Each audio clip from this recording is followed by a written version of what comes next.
to hear from. It's great to be with you. Thank you for hosting this big event that explores not just the debt crisis, the climate crisis, but our climate justice, our economic justice solutions. Thank you very much, Dr. Patrick. And maybe Barbra, would you like to say hi?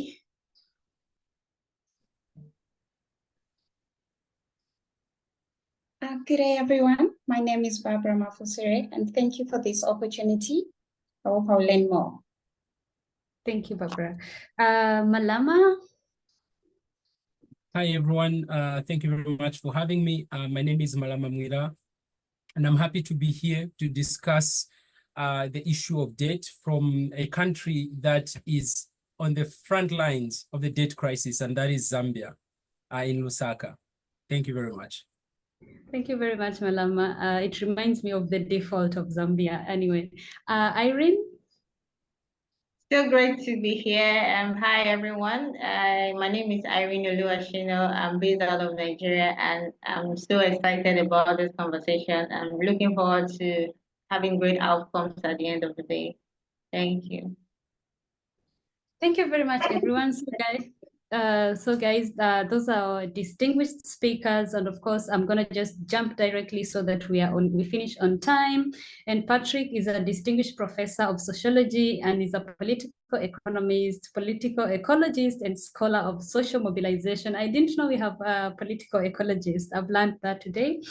From 2020 to 2021, he has been a professor at the Western Cape School of Government, and from 2015, he was a distinguished professor of political economy at the University of Witwatersrand School of Governance. And so we so much excited. And of course, Dr. Patrick is also, and he has earned his doctorate in economic geography under the supervision of Dr. Harvey at the Johns Hopkins University in 1985 to 1992. I don't know where most of us were by then, following studies at the University of Pennsylvania, yeah, School of Finance, and undergraduate of economics degree at Strathmore College, Philadelphia. You'll forgive me with my pronunciation, Philadelphia, including a semester study of classical guitar at Peabody Conservatory, Baltimore. So this is an exciting opportunity for us to have this conversation with you, Professor Patrick, Dr. Patrick. They are all your titles. And of course, I would like to give the floor to you. You have at least 10 minutes to just really take us through, and of course, share on exactly what do you think, or how has the debt situation in Africa evolved over the past decade, and what the primary drivers of the current crisis look like, and also looking at the financial institutions like the IMF and World Bank how do they play both contributing and resolving Africa's debt challenges. Please, you're welcome. I think you're on mute, Professor Patrick, you're on mute.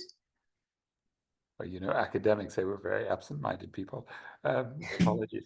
Thanks, Shami. I mean, this is such a nice chance because debt for climate is one of the great struggles to link the issues. And so my chance to do so, if the screen is working well, if you can see it okay, what I'll do is run through a few slides. Just by coincidence, I'm not far from the worst period of Africa's maldevelopment, which was when it was carved up.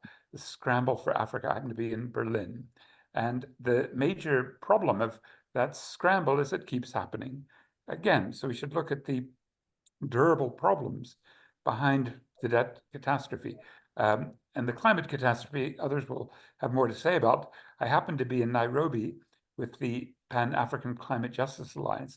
I think actually I was with some of the comrades in the House a little bit east of Nairobi in Chuka, for the Nairobi Climate Summer School, and the 7 days of rage protests were just beginning. I want to end with those, but those were very inspiring because some of the most advanced activists on the continent were linking the issues, and they were really ready to deliver the knockout punch to the Ruto regime. Why is it important to do that? We'll show you in a minute that the Kenyan debt was extremely high. And what we've witnessed in certainly South Africa, where I've lived since 1990, but I was an activist in the 80s and back and forth quite a bit, is that there was a debt crisis in 1985 that helped end apartheid. We'll talk about that perhaps one other time, because it's actually very interesting. I gave a talk here in Berlin about the way that boycott, divestment, sanctions, financial sanctions played into the end of apartheid. And that's something that the Palestinians are looking at for justice and an end to the genocide in Gaza and now also the West Bank. You can see sub-Saharan Africa. Of course, we should include all of Africa. North Africa has very indebted countries. Egypt is going through a terrible debt crisis, and many others. But you can just see in that period of especially the 80s, when the interest rates went very high in the world because the US Federal Reserve wanted to restore the value of the dollar. And then after the debt relief of 2006, they went high again, partly because there was a new lender, not just the West and the Bretton Woods institutions, but also China. So that leads us to some deep theory for a couple of minutes. Let's not forget that those who came before and have taught us so much, especially Walter Rodney, how Europe underdeveloped Africa. He talked about the imperialist system bearing major responsibility, like here in Berlin, where the colonial powers became imperialists. And Rosa Luxemburg here in Berlin was one of the greats of analyzing capitalism eating up, as she said, the non-capitalist. And to do that, often the imperialists found, as Rodney put it, agents or unwitting accomplices of the said system. And Frantz Fanon in The Wretched of the Earth explained that in many of our African countries, quote, the national bourgeoisie will be quite content with the role of the Western bourgeoisie's business agent. And the national bourgeoisie of the neo-colonial African countries identifies with the decadence of the West. It hasn't learned the petulance and fearlessness in the will to succeed of youth. I thought that really hit the nail on the head when Gen Z, right, the Kenyan youth came up. We're going to hear Zambian and Nigerian youth soon as well, but the Kenyans, hey, they did so much. Another great, a Nigerian, Claude Ake, who taught at Uniport, University of Port Harcourt. And he was very clear that these imperialist agents included the multinational corporates, right, especially the extractive industries, minerals and oil and gas and plantations, and the IMF and the World Bank and the imperial powers. And probably no one wrote about these with such powerful critique as Samir Amin. And I'll come back to Samir's ideas about delinking. But on the feminist side, absolutely central to our political economy, political ecology critique from all these kinds of writers. Eunice Saleh is one of the most powerful, but many others on the right-hand side. There's a concept called social reproduction, where super exploitation of African labor and also of African ecologies, of our environments, of the fields where women are growing. They're the main producers on the continent, but also where they raise children. They look after sick workers and they care for the elderly. They organize in their communities and maintain ecosystems. And that's in direct conflict with men in patriarchy, with states, and with capital. A couple of groups like WOMEN, African Women Unite Against Destructive Resource Extraction, and the Rural Women's Assembly, make that activism that they do very powerfully grounded in theory.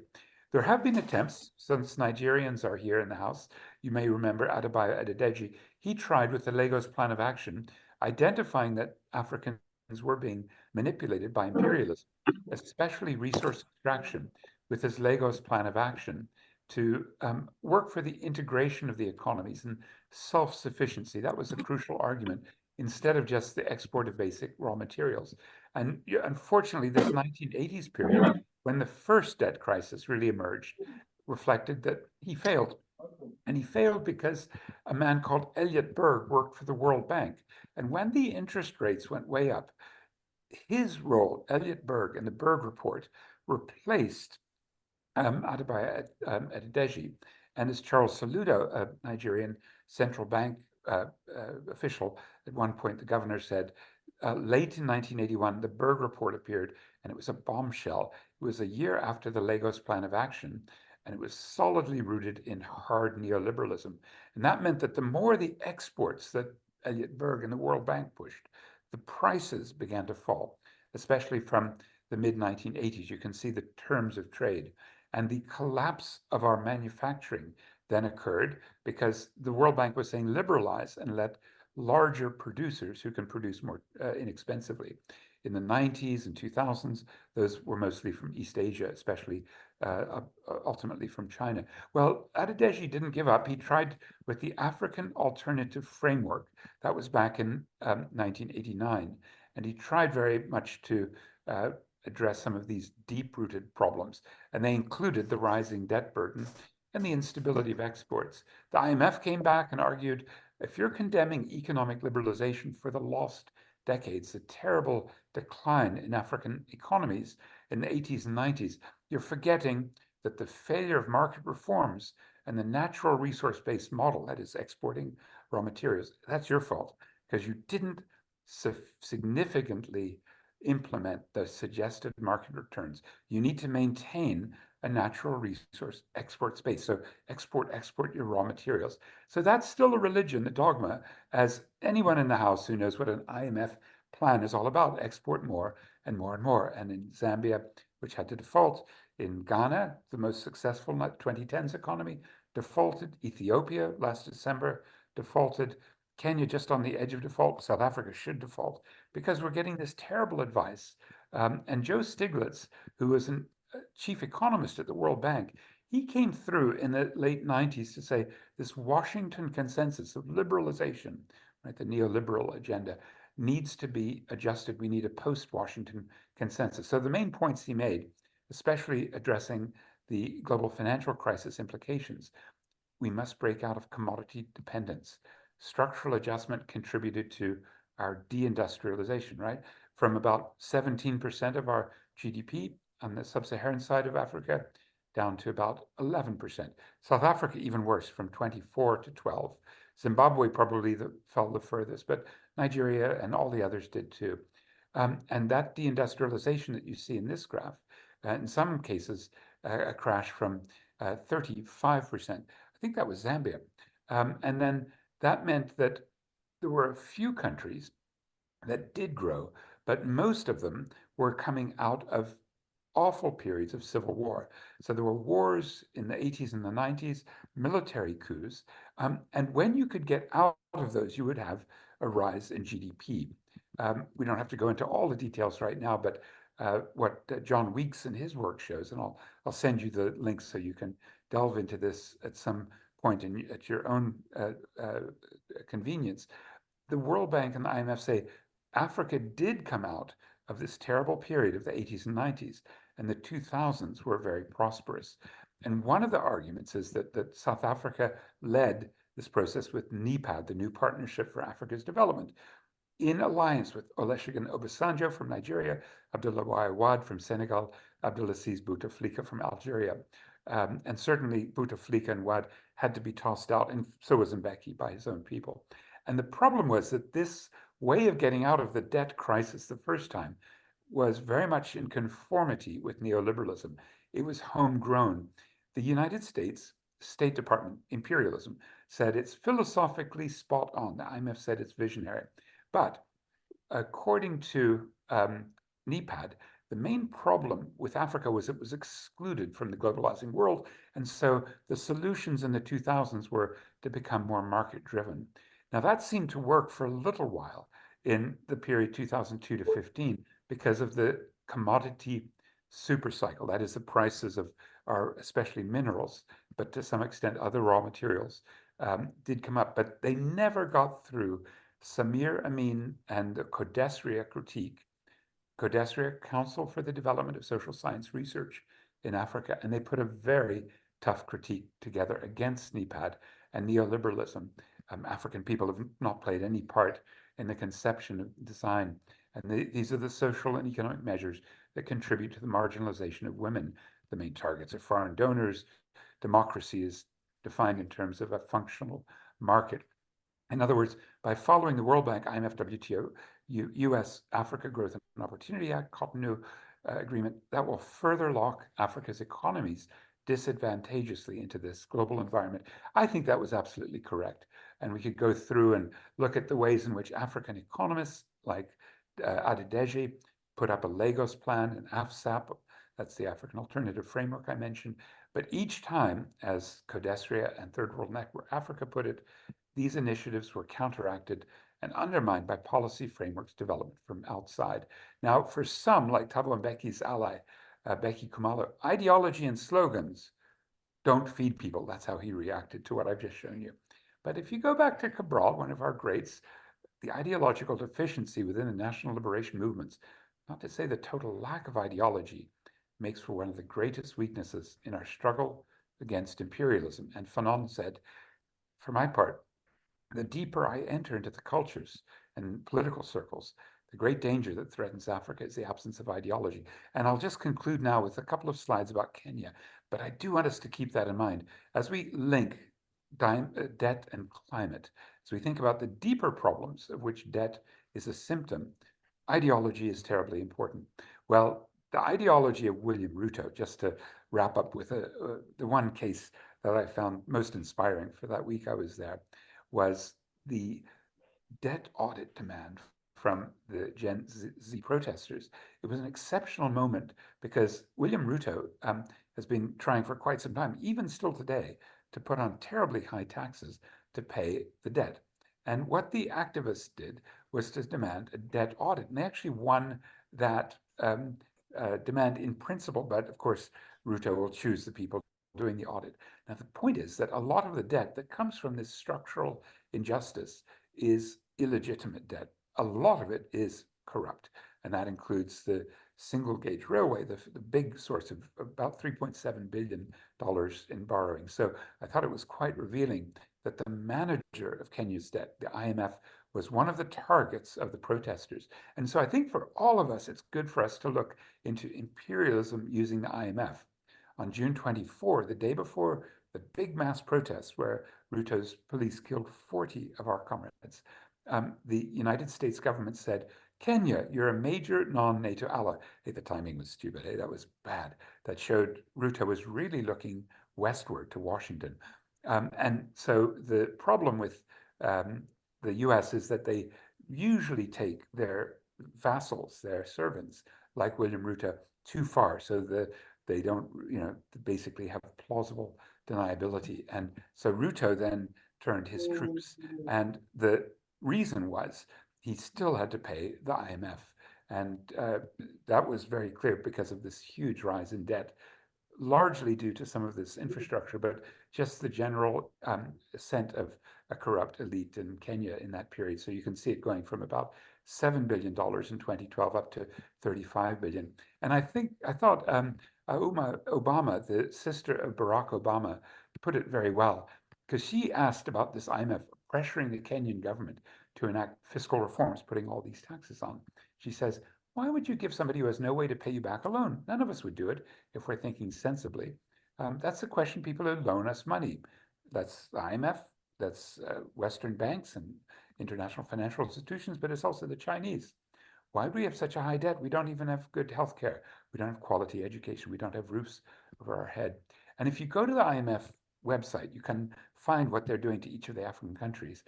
The IMF is closely monitoring the situation. This is the day after 40 people were killed protesting the IMF policies, which are, raise more taxes from ordinary people. And you can go back to June when they were pushing some of this. But I think I'll end with just reminding you that we have to link our climate action and our socioeconomic justice movements, right?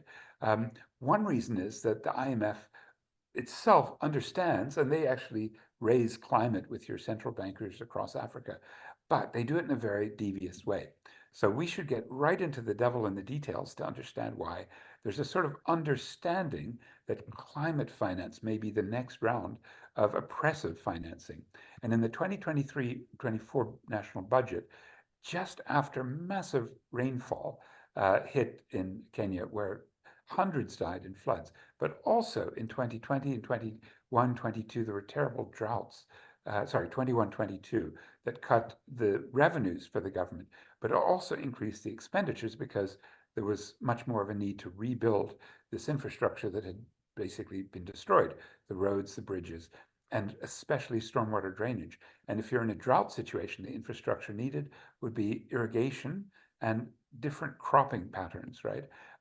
Then the problem is that a lot of the climate finance that comes to Kenya tends to be, and by the way, this is about South Africa, it's about many of our countries, the privatization of the air. In other words, they sell the right to pollute with offsetting and carbon market gimmicks. Now, we can go into the details if you want, because Africa is being victimized yet again. South Africa being one of the major problems. And I'll end with this thought, because one of the things that Gen Z was beginning to figure out, Gen Z was saying, what is this debt that we have to pay? Why so much to the IMF? Why so much to China? Don't you know there was a lot of corruption? Don't you know that the debt didn't really deliver? Don't you know if we took foreign exchange debt, but we don't have an ability to export, then it's more of a squeeze. And as our currency goes down in value, then the price of repayment goes way high, because the lenders don't want Kenyan shillings. They want US dollars or euros or maybe yuan. So the last thought here, the last slide, is just to remind that this idea that you don't have to pay your debt if you're under climate catastrophe that you didn't cause. Who caused it? The West and the BRICS countries, including South Africa, including people like me in the global north. Tonight, I'll use about a ton of carbon to fly back from Berlin to Johannesburg. So we need to start saying the global north, even, myself, I'll look in the mirror, we need to find a way to pay a climate debt. And one way is to say, if we have a financial debt, the North shouldn't expect us to pay that. We need a debt audit to identify which parts of the debt are illegitimate, illegal, or unsustainable. And this then, I'll end with the idea, is where our financial debt is odious, and the people who are causing the climate catastrophe are not paying their climate debt. That's where our movements and our intellectuals and our strategists, like all of yourselves, that's where we have to get very busy. Thanks. Thank you very much, Professor Patrick. That was really inciting, and that was really amazing for us to also hear what exactly has been happening, looking at the whole history, because sometimes we might just know, the debt crisis in Africa, but then we do not understand the history behind it. And yeah, this is really exciting, and I would like us to also move on to our next speaker, who is Professor Mulama. Professor Mulama will also be diving deep into, trying to explain to us the whole issue of what alternatives could exist in terms of financial, I think maybe Diane, if you could mute, there's somebody speaking. Thank you. Yeah, Mr. Mulama will be talking to us about what are the alternative financial models that African countries can adopt in order to avoid dependency on international loans, looking at the whole context of the African continent and how rich we are in terms of resources. We are at 76% of our natural resources are still intact, yet we are the most vulnerable. We are the most, whichever thing that people call us, poor or anything. So I think Professor Mulama will be able to tell us that, but also dive deep into what reforms are necessary within Africa's financial systems to ensure debt sustainability. And yeah, just quickly, Professor Mulama is the head of policy advocacy campaigns at Save the Children International East and Southern African Regional Office. So I'm so much excited to hear from you, Professor Mulama. You're very much welcome. The floor is yours. Thank you very much, Shamim. I appreciate the promotion, not yet a professor though. Okay. But perhaps based on my lived experiences as an African, I should qualify as a professor in terms of my lived experiences in the years that I've lived on the continent and experienced firsthand the impact of debt, and not just on my communities, in my surroundings, but also really through the work that I do at Save the Children, looking at issues on how debt impacts children, but also in my other work with Equal Right, which is an economic and climate justice organization. I mean, I want to build on what Patrick, who is now your real professor, had started us off on, and I think it does give us a very solid background around the issue of debt. I think for me, one of the critical things as well, whenever we hear of the way of the debt terminology, we always feel like maybe debt is always a bad thing. But I think that sometimes it's important to acknowledge that debt is not always supposed to be a bad thing. It's about how that debt is used. And I think that's been the contention. If you look at what the young people in Kenya were asking for, and we've had similar conversations in Zambia as well, is that we don't mind paying back debt, but we want to pay back debt that was used to work for us as young people. We want to see debt that has been used to genuinely develop our continent, our countries, and our communities. And what we don't want to is to pay debt that is used to enrich individuals. And that's, I think, important to emphasize. So in terms of coming back to your question, Shamima, in terms of what are the alternative financial models that African countries can adopt to avoid dependency on international loans and grants, I think for me, one of the critical ones, and I think Professor Patrick spoke a bit to this, would be a domestic resource mobilization. We Africa is often known as the richest continent in terms of resources. But the question is, why do we still remain in this sort of debt trap? We must obviously enhance debt collection and in a way that is fair and equitable, reducing particularly illicit financial flows. And that means that we should make sure that the people who make money on the continent should pay their fair share and not hide off their money in other spaces. States should develop, and by states I'm referring to African states here, should develop and implement effective laws and regulations to obtain and manage revenue flows from different sources. And at the same time, ensuring transparency, accountability, and equity as well. We know that one of the greatest threats that the African continent faces is around illicit financial flows. So there should be strong conversations around how do we end illicit financial flows, as this would be an immense opportunity as well as an obligation as well for a continent such as Africa, because we know we produce so much and yet we don't benefit from what is produced on the continent. States must put in place effective legislation at the national level to curtail outflows of tax as well as tax evasion, to ensure that our well-equipped tax authorities are able to do their job.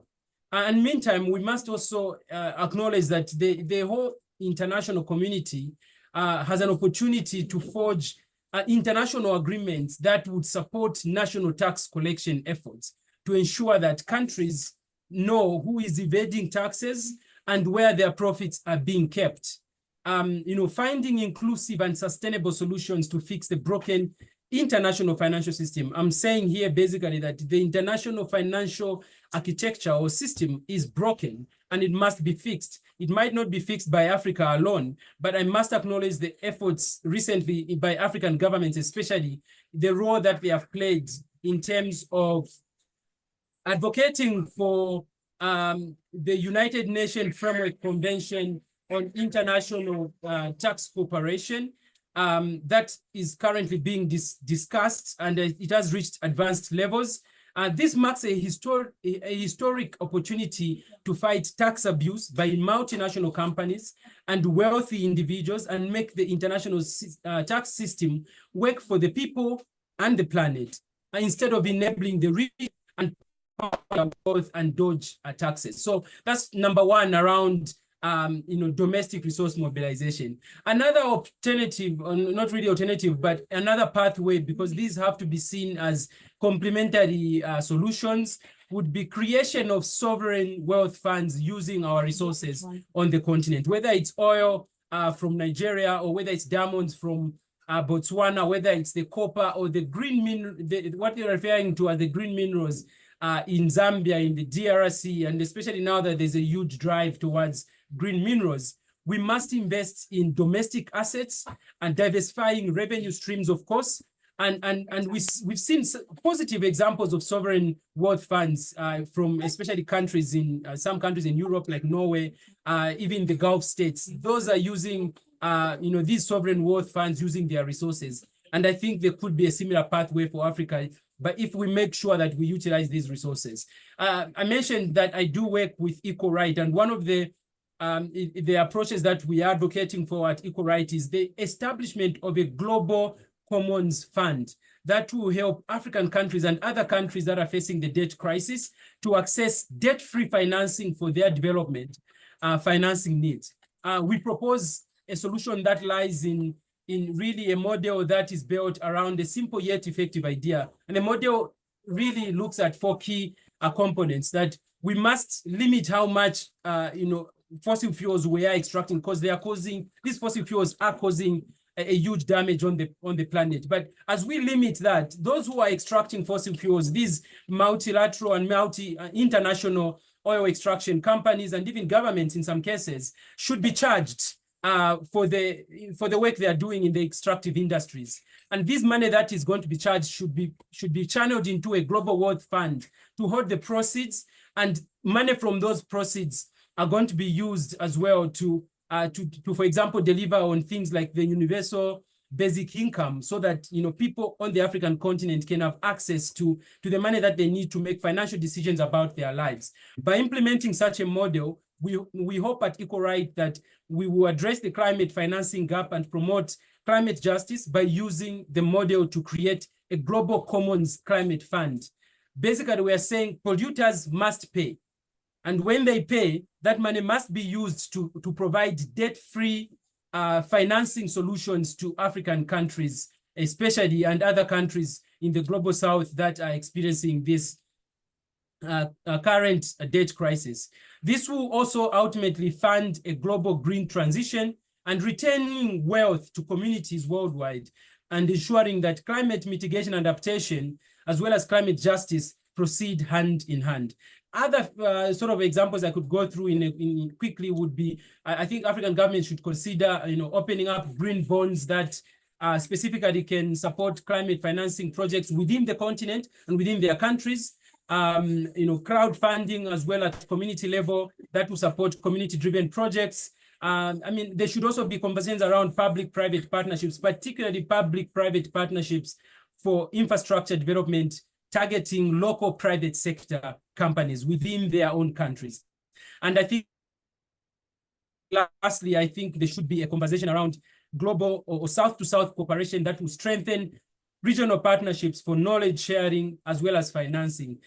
Collectively, I feel these different models will help African countries to reduce reliance on external funding, promote self-reliance and self-sufficiency, as well as drive sustainable development, for an Africa that is fit for the current and the future generation. Thank you very much. Thank you very much, Mulama. That was really amazing, and I love the fact that you talked about political private, the public-private partnership, and that is a very key thing that we are also trying to drive and see how can we as Africa correlate amongst ourselves, particularly focusing on the relationship between global south and global south. That was really amazing. And of course, I want us to go to, if you have any questions for Mr. Mulama, please put them in the chat. He'll be able to respond, and we'll also be having a Q&A session when time allows us. But I want us to jump quickly to Irene Oluwashina. Nigerians have names. Irene Oluwashina, who is a climate action, women empowerment, community and development program management, fundraising, advocacy, and research on child health and safety education. A very important thing. And Irene is one of amazing speakers, and we would like to hear from Irene on the context of how does the debt burden affect the social communities, especially marginalized and indigenous groups in Africa. How does this really affect them? But also, what is the role of these grassroots movements in terms of local communities, and what do they play at the global push for debt cancellation? Irene, the floor is yours. Thank you very much. So I'll begin by saying between 2019 to 2022, about 25 African countries allocated more resources to servicing debt than to the heads of the citizens. And we see that because of the kind of society we are, African society, there are so many classes. There are the elite. We have the upper middle class, we have the middle class, the lower class, and I would say the lower class. All these classes of people, especially the marginalized society, for example, they are most affected by these debt burdens because number one, I would say public services are very crucial or essential to people living in marginalized communities, communities that are far from city centers, communities that are far from the seat of government. So, for example, we have the federal government, for example, or the apex government. Yes, there are other governments, state government, local government, but the dividends of, let's say, democracy now or social services hardly trickle down to this marginalized society. So for one, reduced public societies is one of the burdens that actually affect these local communities, because for, I'll say, a local woman, a woman who cannot afford medical services, or for a community where there's just one general hospital, for example, that hospital might not receive funding because of high debt servicing limits by the government. So when the government is trying to service their debt, they are not able to invest money. In Nigeria, there are so many out of school children today. Why? Because the education sector is not funded enough. Social welfare is also one thing. You see a whole community of, for example, maybe 10,000 people with just one police station, not equipped with security men, no police and security, social welfare for all these people. So the debt burden has, exacerbated the situation of marginalized communities, because they are at the receiving end. For example, for a community where you have to go to farm. So before you can eat, you have to plant a crop. You have to wait for the crop to grow. You have to harvest the crop. A society that has been affected by flooding as a result of climate change, and nothing is being done about that. So debt repayment has resulted in austerity measures that has led to cuts in subsidies. So situation where government is able to say, okay, we're subsidizing farm seedlings, we're providing irrigation for communities that are affected by drought. All those things are no longer in view anymore because of the high debt repayment burden for many African societies, Nigeria, and so many other African countries that are highly indebted. And we see that the debt to GDP ratio most times is on the high side. For most African countries is between 50 to is above 50% currently. The economy is not able to make enough money to repay both for debt servicing or even repayment of the amounts that were collected for debt. And we see another issue, another effect of high debt burden or marginalized societies is displacement and land grabs. So I will explain by saying, for example, most of these loans that have been collected or debt, most of them were collected, and different partnerships, different agreements were signed that do not actually conform with international standards and things like this. And you see rural communities where you have mineral resources. For example, in Nigeria, there are so many remote areas where illicit mining is the order of the day. So you have, for example, people from different parts of the world coming, they are mining. You see the mining workers. Okay, I worked on a project to actually look at how women were actually treated in the mining sector. You see, most of these women did not even have tools. They were employed in a mining site. They did not have tools for mining, and they were marginalized. The male counterpart, they were able to argue their way through sometimes, but for the females, they were, marginalized, their environment degraded, and all of that. So you see, the high debt burden is having a huge toll. So you see, the middle class is becoming poorer. They are falling down to the lower class, and even those in the lower class most times cannot even afford a simple meal, for example, because of the level of poverty. So the debt burden in Africa, yes, I see a lot of conversations going on to see how we could, restructure the loan, a lot of coming together of civil societies, but the huge burden and the debt is still being felt much by the felt much by the communities that are marginalized, indigenous groups, people that, okay, I would say, okay, they are voiceless, vulnerable people that, do not have access to resources. So I want to move further by saying one of the ways grassroots movements can help this situation, how we could restructure our debt burdens, is number one, I'll say to raise awareness. So I work with some organizations that are into climate education. So most times when you go to this environment, particularly schools, and you are trying to educate them on climate issues. So most times there are still so many communities that think that climate change is just a force, like, oh, there's nothing really there. Climate change, oh, so when you are trying to explain, like, climate change is real.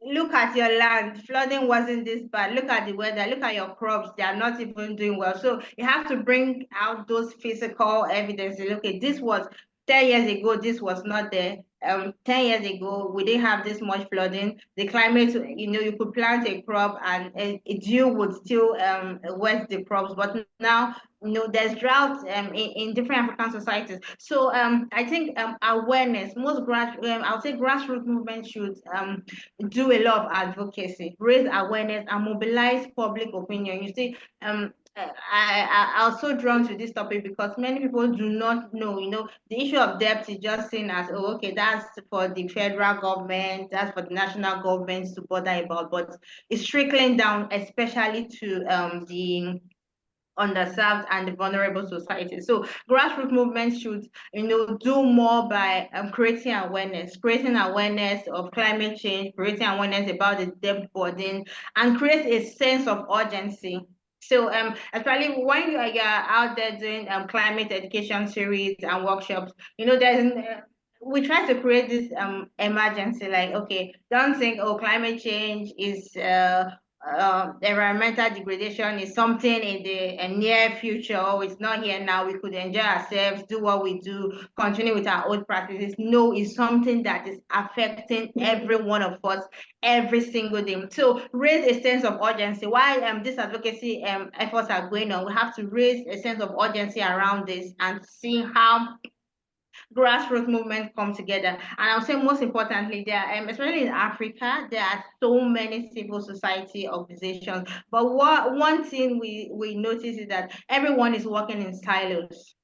Everyone is working in silos. Oh, I want to do my own thing. I want to, but the only way we can really create change is to come together, pull our forces together, bring the great minds. Oh yes, you're working on climate, you're working in climate. We don't have to do separate mini projects here and there. We could all come together and create a formidable force and do something. So if a civil society organization, grassroots movement can come together, you see, we'll be able to attract policymakers. We'll be able to do more together. So I believe there are a lot of civil society organizations and grassroots movements. So yes, we appreciate all the work you are doing, but we could achieve more, especially in the international scene. We could gain recognition from IMF, for example, for maybe your country debt by pulling forces together. Just as simple as maybe signing a petition, coming together to organize a protest, coming together to write a letter to create awareness. So we see in recent times, we cannot leave governance for people at the top only. So everyone has to be involved. Everybody can do something from their local environment, from their local space. And lastly, I'll say we have to hold government accountable. We see that debt on its own is not necessarily bad, but what is this money being used for? So when you spend on consumable, you spend on maybe acquiring vehicles, doing things that do not necessarily translate to public goods in the society, these funds are misappropriated. So holding government accountable is something that all grassroots movements have to take seriously. So I don't want to exceed my time. I would like to stop for now. Yeah. Thank you very much, Irene. That was those were great insights for us, especially looking at also the health sector and also trying to focus at how many of us in Africa are able to have access to health insurance compared to countries of the global north because of the debt crisis that our countries are in. And because of that, I want us to dive deep into something that is very, very important. And I would like to invite Barbra, who is a mental health advocate and climate justice champion. Mental health has been a thing that most of the African countries, we do not recognize. And right now we want to push this as an agenda where we as young people recognize that this is something that also needs to be addressed, especially when you look at the situations that are happening within our own countries and within our neighboring countries. Can we be able to do that? And for you, Barbra, I'd like to get some insights from you on how does debt cancellation link to climate justice? Because we are really demanding climate justice. We are looking at why it's very important for African nations to fight against the climate crisis itself or climate change. And maybe you can also share some examples. And I would say maybe to just give you a little bit like 6 minutes so that we can also have some time for this to ask questions and also get back responses. Thank you. You can also type your questions in the chat and the speakers can be able to help in the chat. Thank you. You're welcome, Barbra. The floor is yours. I think you're on mute, Barbra. Sorry about that. All right. Good afternoon, everyone. Morning, everyone. Thank you so much. Okay. So debt cancellation is very crucial for climate justice, especially for African nations, due to several interconnected reasons. And I believe many African countries are struggling to manage their debt while we are also addressing the devastating impacts of climate change. So one of an explanation I can give with also an example as about financial constraints and climate action, whereby we're saying African countries are heavily indebted, with which limits their ability to invest in climate resilience and mitigation efforts. For instance, in 2021, the Sub-Saharan Africa's total external debt stock was approximately $702 billion, which means high debt levels means that there's a significant portion of national budgets allocated to debt servicing rather than to essential climate actions like building infrastructure to withstand extreme weather events and transitioning to renewable energy sources as well. We can see an example for, I can give you another example, the Mozambique cyclone's Idai response. In 2019, Cyclone Idai devastated Mozambique, causing 2.2 billion USD in damages. However, the country's debt crisis limited its ability to respond to the damage. Also, Mozambique's debt to GDP ratio as per 2020, it's 104%, whereby we're saying debt servicing cost 440 million annually from 2020 to 2022.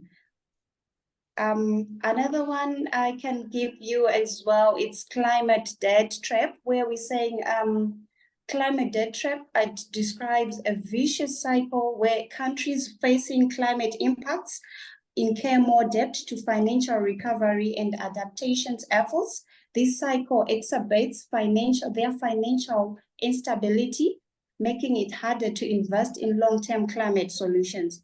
For example, after severe droughts or floods, countries often need to borrow more to rebuild, which increases their debt burden, then reduces their fiscal space for future investments in climate. Let's move on to, I can give you another one, historical responsibility and climate justice, where we're saying climate justice emphasizes that those who have contributed the least and to climate change often suffer the most from the impacts, whereby we say many African nations fall into this category. Hence, debt cancellation can be seen as a form of reparation, acknowledging the historical emissions of developed countries and their responsibility to support vulnerable nations. We also have Zimbabwe's climate change response strategy as an initiative. Zimbabwe aims for 2020, it aims to reduce greenhouse gases emissions and promote climate resilience. Another initiative is the African Development Bank supports for Zimbabwe's climate adaptation efforts in 2020, also granted 20 million USD. Why debt cancellation is vital? We're saying debt cancellation is essential for African nations to fight against change because it also frees up resources for climate action, promotes sustainable development, enhancing sustainable climate justice as well. I've got one more key debt to give you. In 2020, African Union's Debt Relief and Climate Change Initiative was launched. As well, in 2021, United Nations Debt Relief for Climate Change Initiative was launched as well. Increased international cooperation for debt relief and climate finance. By addressing climate change nexus, African countries can build resilience to climate-related shocks, promoting sustainable development and to achieve climate justice. That's for me from that question. Thank you very much, Barbara. And yeah, we can correlate how the constraints of the debt crisis within the African continent is in fact making us not to think about climate action, right? It doesn't give us an alternative. Are you going to think about development? Are we going to think about climate action? Are we going to think about poverty? Are we going to think about hunger? Are we going to think about all the problems that are on this continent? And that is why it's so hard. And for us as Debt for Climate, we really try as much hard as we can to try and link the problems that do exist within the African continent and telling people the water crisis that you are experiencing is connected to debt. The high taxes that you are paying is connected to debt because our governments have to pay back to these multilateral institutions that have lended them the money. And it doesn't, sometimes it just doesn't make sense for us to do most of these things. But then we're like, yeah, we have no option, but now we have an option. We are having these conversations. We are talking about them. And then how can we work together for us to build a movement of movements where we can be able to demand for debt cancellation, unconditional debt cancellation for the global South countries, and also trying to look at how can we leverage majority of the opportunities that do exist. I don't know if any of the participants have a question. Maybe I'll just take one and then yeah, we can just move on to just, I think time is not on our side. I'll just take one person. Diani, do you see anybody? Umo Isua Iko. Please go ahead, go direct to the question and yeah, please. Thank you. Thank you so much. I've keenly listened to all the submissions, but my concern is talking of debt cancellation to African leaders who are using that as an opportunity to acquire more and embezzle it. We should talk of tracking what they have used this loan for and the instruments that they were used in collecting this loan. I think it is high time civil society across Africa should come together and see how we can track and see what they are doing. Because what we have not seen that dividend, especially in the hard-to-reach communities in Africa. Thank you. Thank you very much. Sophia, could you please mute yourself? Or maybe Diane, if you can help me mute Sophia.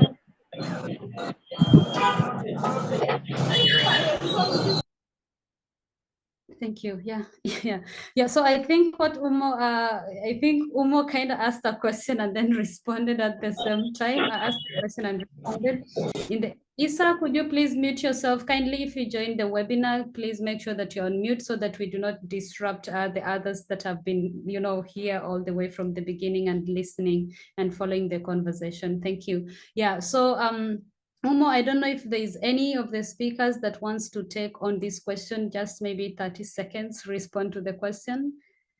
Mulama, is it Mulama? Yes? Or Professor Patrick, does any of you want to respond to that question? Yeah, I could say quickly? that, I mean, very quickly, we've had so many attempts to address these symptoms of a debt crisis where the elites are so bought into pleasing Western, or now I think increasingly BRICS donors, China, but also South Africa. And therefore, the traditions we've had in fighting, like the IMF riots, that is, lots of anger expressed in the streets from the 1980s onward, have had to become more ideological. And I think about the Arab Spring or the North African uprisings, which were largely against debt. Mohamed Bouazizi from Tunisia self-immolated. He set himself on fire, in part because the IMF had so much control over the shift towards value-added tax. And gradually an ideology has emerged. That was my point, that I think we need to go back to some of our greatest anti-imperialist thinkers, because the debt is one of the tools. And along with the climate financing, which is in the form of more loans, right? South Africa, the worst case, we just got $9.3 billion in climate financing. Talking to the leaders rarely works. You need to have the ability to, let's say, put the street heat onto leaders and maybe sweep them out, as the Kenyans would have done. And the combination of our ability outside, especially in civil society, not necessarily civilized society, NGOs with suit and tie trying to get a little piece of the action, getting a little carbon market or offset, or some sort of public-private pilfering. I mean, public-private partnership. I always get that wrong. I don't know why. And so those kinds of problems of, let's say, us buying into the system as civilized society mean our petty bourgeois instincts. I'm looking at myself as an academic, and some NGOs have this problem. When we see an IMF riot, when we see the kind of protests breaking out, like in Nigeria that have jailed hundreds, we get scared. We run the other way. And that's the beauty of this project of debt and climate, to put the movements for economic justice and environmental justice together. And then you get a much bigger force that will make the moral case that the North owes a climate debt to Africa, and maybe South Africa owes a climate debt to the rest of Africa, I would say, and that the financial debt is often illegitimate. I would start with something that's everybody must agree with. Do an audit on the debt.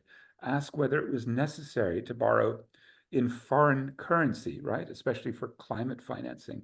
Those are some of the crucial questions that we have to begin with, so that when the upsurge of anger begins, we're really prepared.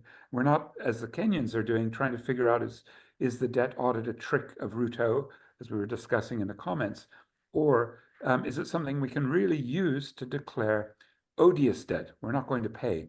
We can't pay, and we won't pay, and we shouldn't pay. Thank you very much, Professor Patrick. That is really amazing. And maybe to just get back to all the other speakers is for us to also try to look at we shouldn't pay, and we do not want to pay, and we will never pay. That should be our slogan. And also trying to look at what are some of the realistic things that we can be able to talk about, and some of the good examples that we can relate. For example, majority of the debts that are owned by most of these African countries were accumulated by their former colonizers, and it has just been accumulating over and over again. And they have paid off their debts. They have paid off their former colonizers' debt, and now they have their own new debt that they have to pay. So I think this is something that if we work together as the global South, as the global North, it will turn into an amazing movement, because it's more like we're opening a Pandora's box, and you never know what might come out of it and what might also be the outcome. And sometimes I usually tell people that we, especially people from the global North, you shouldn't take the narrative and be like, yeah, my ancestors did it, so I cannot contribute. No, change the narrative, be part of the change, contribute. Do not sit back and relax and be like, yeah, because my ancestors did this and that, because my ancestors colonized this and that. That is not the case. How do we work together as the global North and the global South? How do we bring our powers together for us to be able to, to demand for this for debt cancellation, but also looking at majority of the countries in the global South are just recovering, and they just gained independence. They are too young. So how do we also bring these powers and forces of the global North and the global South without leaving anyone behind? That is my slogan. How do we not leave anyone behind by working together? And so I would like to hear from you maybe quickly, Mulama, on what immediate steps do you think African nations can take, maybe just 2 or 3, in order for them to break out of this whole debt trap thing that we have been discussing about? Yeah, thank you very much. I think there's definitely quite a lot that needs to be done.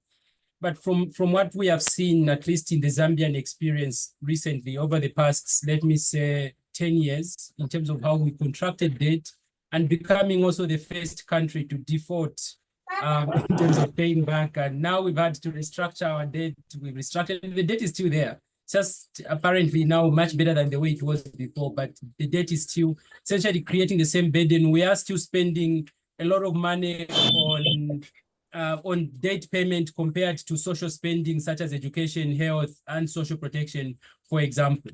So some of the measures that have to be put in place, and we have to be honest with ourselves that a lot of this debt also ends up in the pockets of people. So we keep on going back to that particular conversation. So one of the key things that we need to do is that if we are going to continue contracting debt, first of all, we shouldn't pay back illegitimately acquired debt. That's the first step that we should take up.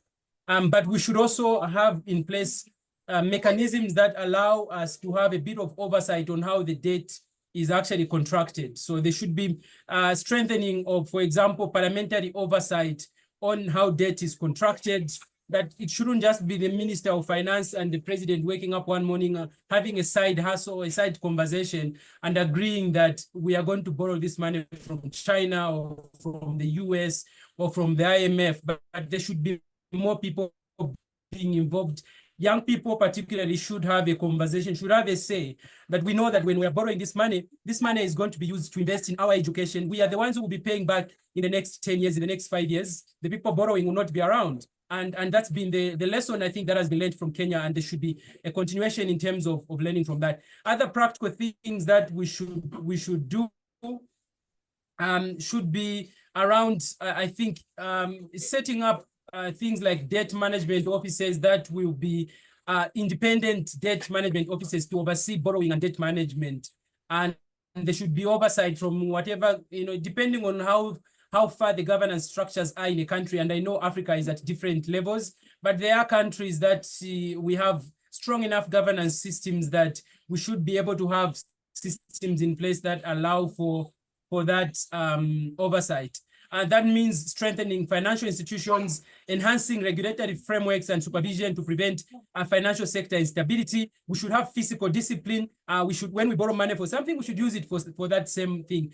Colleagues from Zambia who are on this call will see how recently we have been seeing examples of how some of that money that was borrowed, which led to our debt crisis, ended up in people's pockets. People who were some people who were in power. Some of them have got 100 houses, 200 vehicles. Their security guards have 50 houses. So you struggle to see really how a continent can progress like that. So we should deal with some of those things, but at the same time also take responsibility. Let us depend a lot on our own resources, manage them prudently, but also advocate for the change of this global financial architecture that wasn't set up for Africa, and hence we shouldn't expect it to find solutions for the African continent. Thank you. Thank you very much. And maybe Barbra, just quickly give us your insights or anything you just want to share, finish off with. Thank you.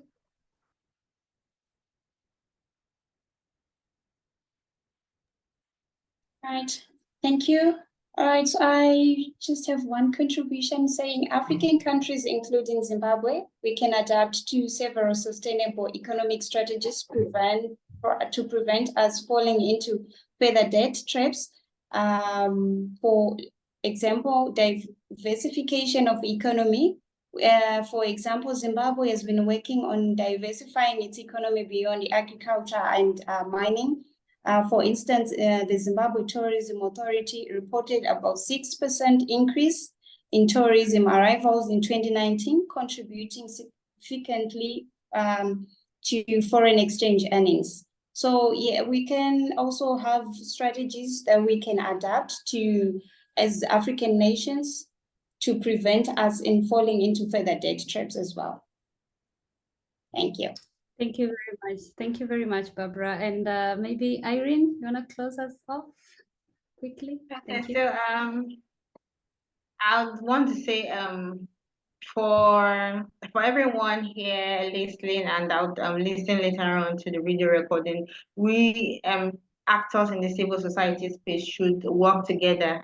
So SDG 17 says partnership for the goal. So especially for country level issues as debt, it's not something that you can work in a silo to achieve. So for example, if let's say 20, 30 civil society organizations in the country come together to advocate for debt justice, it would be more effective, and it will go a long way to see how these debts can be restructured and how there could be, a payback debt for climate restructuring. So I'll just summarize in a few points. So one, partnerships, let's work together. And you see, for example, in Africa, most civil society organizations, they work from, I would say, from the bottom of the pyramid. So you are trying to solve issue of out of school children. You are trying to give relief materials to victims of flooding. But all these issues were caused by high debt, by government going into debt unaccounted for. So if most of the civil society organizations can work up there, see how you can hold government accountable to say, okay, how much debt, these issues are issues that we just hear over the news.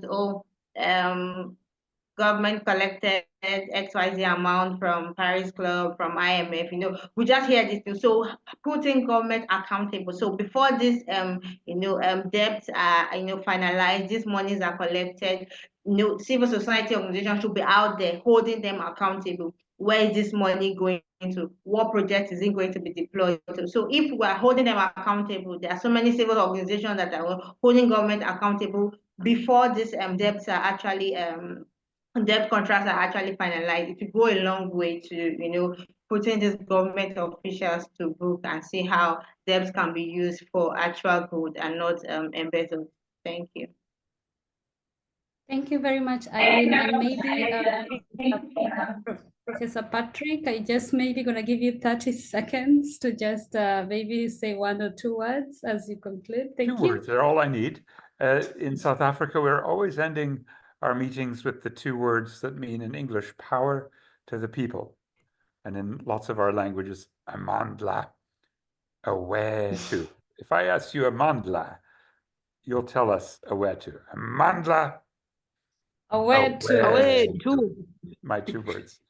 Thanks, Thank you very much. Thank you very much, Professor Patrick. And it was an amazing, amazing webinar. And of course, I'm very much excited to have been your facilitator and looking forward to so many webinars that are to come. For instance, we are organizing one for between the Global South and the Global South. So we'll have a webinar on Africa and Latin America and see how do we establish synergies between these 2 continents. And so, yeah, it has been an amazing webinar. Maybe just Diani, if you could just close us off. Thank you very much, everyone, for listening to this voice from the beginning until now. I hand you over to Diani. Thank you very much.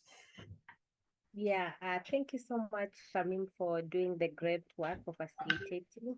Here in Kenya, we say the Lord's work. So thank you for doing that. It was amazing. And to our amazing great speakers, Dr. Patrick, Irene, Barbra, Mr. Mulama, that was very insightful. I think personally I have learned a lot, and I know And now when it comes to Africa, we have people who have the knowledge, the people who have the know-how. We have people who are willing to do it. So I think if we can work together, as Irene said, and stop working in silos, I know we can be able to achieve so much. Because for me, I believe debt cancellation is real. It's something that if we gear towards, we as Africa, we can be able to achieve it. It starts by Kenya, and we want to see now South Africa come up, Zambia, and within no time, we will have a united Africa with one currency, one people, no borders, and and no loans at all. So I think that is it from me. I want to also pass my special regards to our participants. Thank you so much for joining on time and for being with us. We really appreciate. We look forward towards having more informative webinars of this kind, and we will keep in touch. We have all your emails. We'll always reach out to you if we know we have so many people here who are willing to also share their insights from their countries. And we look forward towards creating this platform for you. And above all, we will also post this webinar on YouTube. So if you want to maybe refresh of what Mulama said, of what Dr. Patrick said, you can go there and you'll be able to reflect on it. So I think that is it for me and for our partners for joining all the way from Eurodad, all the debt groups. We really appreciate. We are so happy to have you here. I know the email was only sent out yesterday, but you came in numbers, and we really appreciate. And to even our partners from the global north, thank you so much. Please keep on joining this kind of webinars so that you can be able to listen to African voices. When they speak and you listen to them directly, it maybe makes so much sense that myself and Shamim just speaking on their behalf. So yeah, I'm so thankful to you guys. We hope to see you next time. We hope to always have you even in our next webinars. As Shamim said, we're actually having a webinar on the 6th of October. So we'll surely get in touch with you. And we have another webinar, I think, on the 13th between the global South and the global South. So we'll surely also touch base and get in touch with you. So yeah, I think that is it from me and from Debt for Climate Global. We appreciate. It's an honor to have each and every one of you, and we'll continue partnering. We'll continue having these types of conversations on a monthly basis. And please always be our guest, be our speaker. Let's do this, and let the world know that debt cancellation is real and Africans are informed. It's just that we need probably the financial muscles, or we need any other thing. But for information, for the power, I think we have it. As Dr. Patrick said, I don't know Atama, but we have the power. So yeah, that is it for me. I close it down, and I'll say bye, and maybe I'll just ask each and every one of us to unmute or to turn on their cameras and just maybe wave to us or say bye in your local languages as we leave. And please watch this on YouTube. I say, yeah, I'm so happy to see lovely faces. Please, guys, turn on your cameras.